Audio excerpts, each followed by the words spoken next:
তো কি বলবো, গুড মর্নিং আর বলতে পারছি না, পুরো ব্যাড মর্নিং আজকে।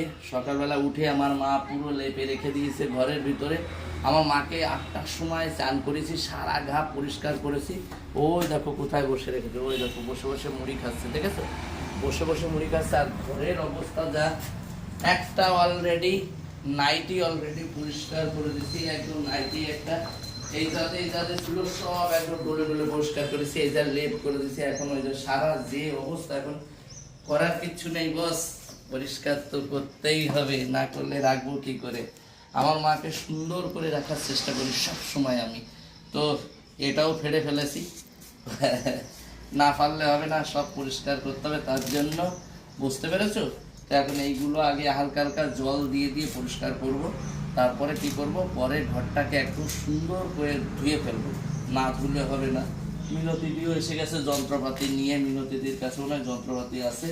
এই যে কি যন্ত্রপাতি, আরে বাবা, কভার এসে গেছে, হাত কভার। এই দেখো, পরিষ্কার করছিলাম, মিনতিদির কাছে সব থাকে।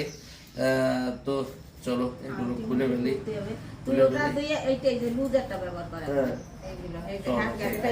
আমিও নিয়ে আসবো ওখানে, এগুলো নিয়ে আসলে অনেক ভালো। চলো দাও তাহলে একটুখানি করি, করে ফেলে। এই দেখো কত সুন্দর জিনিস, দেখেছেন? হ্যাঁ দাও।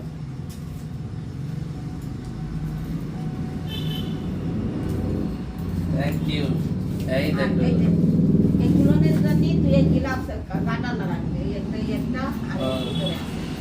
তো আমার সুবিধা হবে কিসের জন্য বলো তো? এইটা ধরে এরম করে নিয়ে, এই যে যে আমার মা গোবর করে রেখে দিয়েছে, এই গোবরগুলোকে আমি যাতে সুন্দর করে মুছতে পারি।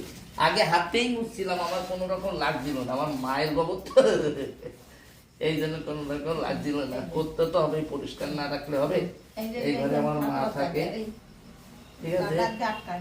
তো চলো পরিষ্কার করে নি সুন্দর করে।